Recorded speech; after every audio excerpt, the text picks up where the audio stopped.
নমস্কার দর্শক বন্ধুরা, আপনাদের সবাইকে স্বাগত জানাই আমাদের ইউটিউব চ্যানেল হৃদয় ও মনের হদিসে।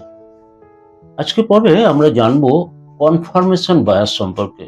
এটিও একটি সারা বিশ্বে বহুল চর্চিত বিষয়, যার মূল কথা হলো আমরা সত্য খুঁজি না, বরং আমরা আমাদের নিজের মতকে ও বিশ্বাসকে বাঁচাই, যার ফলে আমরা নিজেরাই নিজের ভীষণ ক্ষতি করতে পারি। কথাটা অদ্ভুত, কিন্তু সত্যি আমরা আমাদের নিজেদের ধ্বংস করি এই কনফার্মেশন বায়াসের মাধ্যমে। আসুন আমরা সংক্ষিপ্তভাবে বিষয়টার গভীরে প্রবেশ করি। আপনি কি নিজেকে একবার প্রশ্ন করবেন, আপনি যাকে আপনার প্রকৃতি বলেন তার অনেকটাই আসলে আপনার দ্বারা বিশ্বাস করা পূর্ব নির্বাচিত সত্য বলে মেনে নেওয়া এক বিশেষ ঝোঁক। আমরা সব সময় তথ্য দেখি না, বা সব তথ্য শুনিও না। আমরা শুধু সেই অংশটাই দেখি যেটা আমাদের আগে থেকেই কোনো বিশ্বাস করা কথাকেই কেবল সমর্থন করে। এই অদৃশ্য মানসিক ফাঁদটার নামই হলো কনফার্মেশন বায়াস। কনফার্মেশন বায়াস আসলে কি?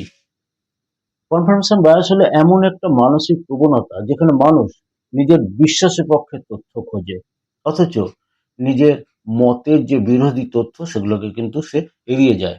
আর যেটা বিশ্বাসের বিরুদ্ধে যায় সেটাকে ভুল, অবিশ্বাস্য বা অপ্রাসঙ্গিক বলে একদম বাতিল করে দেয়। সহজ ভাষায়, আমরা আগে আমাদের জমিয়ে রাখা মতামতকে বিশ্বাস করি, পরে তার কিন্তু প্রমাণ খুঁজি। একটি বাস্তব উদাহরণ, সোশ্যাল মিডিয়া বা খবর দেখার অভ্যাস নিয়ে।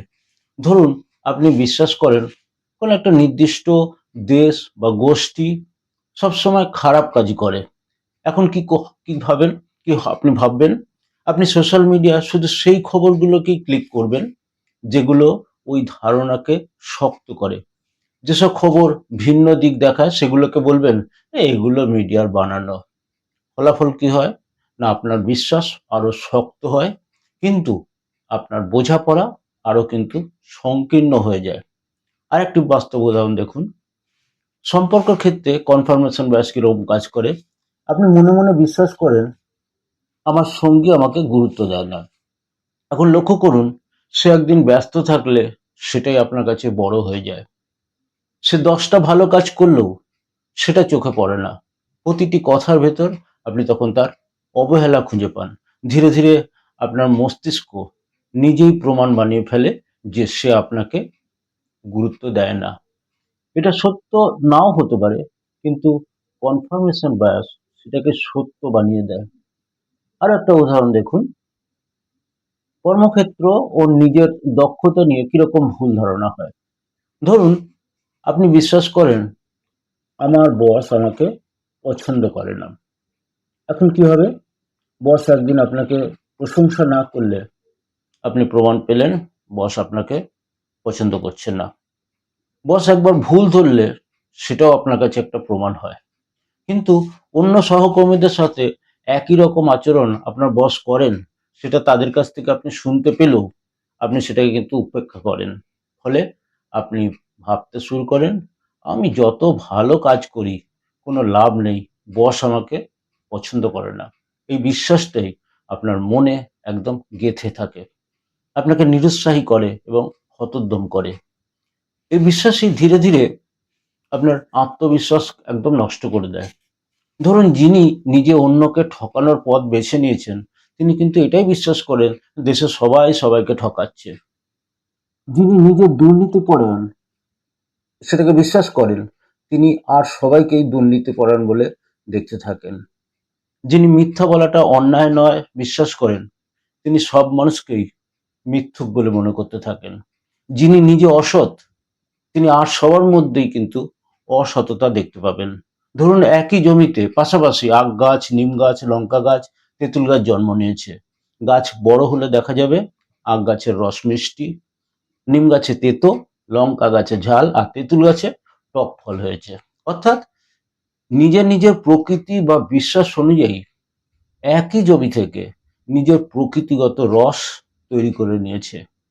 আমরাও তাই নিজের নিজের বিশ্বাস অনুযায়ী এই পৃথিবী থেকে আপন মতের রসদ কিন্তু খুঁজে নিই। সেটা ঠিক বা বেঠিক যাই হোক না কেন, আর বিচার করি না। এটাই হচ্ছে এক ভয়ানক সত্য। কনফার্মেশন বায়াস এত বিপজ্জনক কেন? কারণ এটা আমাদের ভুলকেও সঠিক মনে করায়। অনেক সময় এর জন্য সম্পর্ক ভাঙে, সমাজে বিভেদ বা বিভাজন তৈরি হয়। আর সবচাইতে যেটা বড় ভয়ঙ্কর হয়, আমাদের শেখার ক্ষমতা সেটা কিন্তু কমিয়ে দেয়। আমরা সংকীর্ণ একরোখা অন্ধ বিশ্বাসে নিজেদেরকে বন্দি করি। আমরা মনে করি আমরা যুক্তিবাদী, কিন্তু বাস্তবে আমরা আবেগ নিয়ে সিদ্ধান্ত নিই, আর সেই অনুযায়ী যুক্তি খুঁজে নিয়ে সেটা ঢাকি। কনফার্মেশন বায়াস থেকে বেরোনোর 4টি আপনাদের উপায় বলছি। এক হচ্ছে, নিজেকে প্রশ্ন করুন, আমি কি এমন কোনো একগুঁয়ে বিশ্বাস নিজেকে আবদ্ধ করে রেখেছি, এবং আমি যদি ভুল হই তাহলে কি সেটা বদলাতে পারবো? এই প্রশ্নটাই মস্তিষ্ককে খুলে দেয়। ইচ্ছাকৃতভাবে বিরোধী মত শুনুন, যেটা আপনার বিরক্তি তৈরি করে, যেটা শোনাও কিন্তু আমাদের খুব দরকারি। তৃতীয়ত, তথ্য আর অনুভূতির পার্থক্য বুঝুন। আপনার মনে হচ্ছে কিন্তু বাস্তবে সেটা হচ্ছে না, এই পার্থক্যটা কিন্তু বুঝতে হবে। চতুর্থত, কাউকে শত্রু নয়, শিক্ষক ভাবুন। যে আপনার মতের বিরোধিতা করে, সে আপনাকে ভাবতে শেখায়, তাকে শত্রু মনে করে দূরে সরিয়ে দেবেন না। শেষ কথা এটাই, কনফার্মেশন বায়াস খারাপ না, এটা মানুষের একটা স্বাভাবিক প্রবণতা, জন্মগত প্রবণতা। কিন্তু যখন আমরা সেটাকে চিনতে শিখি, তখনই আমরা সত্যের দিকে এক পা এক পা করে এগিয়ে যাই। কারণ বুদ্ধিমান মানুষ জানেন তিনি সবসময় সঠিক কিন্তু নাও হতে পারেন, বরং প্রয়োজনে তিনি নিজের বিশ্বাসটাকে বদলাতে পারেন বা উন্নত করতে পারেন। তাহলে আজ আপনি দেখুন, এরকম কোনো বিশ্বাস আপনার মনে একদম গভীরভাবে গেঁথে আছে কিনা, এবং আপনি কি তার বিপক্ষে প্রশ্ন করবেন? আর সেটা ভুল থাকলে নিজেকে কি বদলাবেন? নিজেকে আপডেট করতে নিজেই সেটা চেষ্টা করুন। আজ এই পর্যন্তই। আবার আপনাদের সাথে দেখা হচ্ছে পরের পর্বে। ধন্যবাদ। নমস্কার।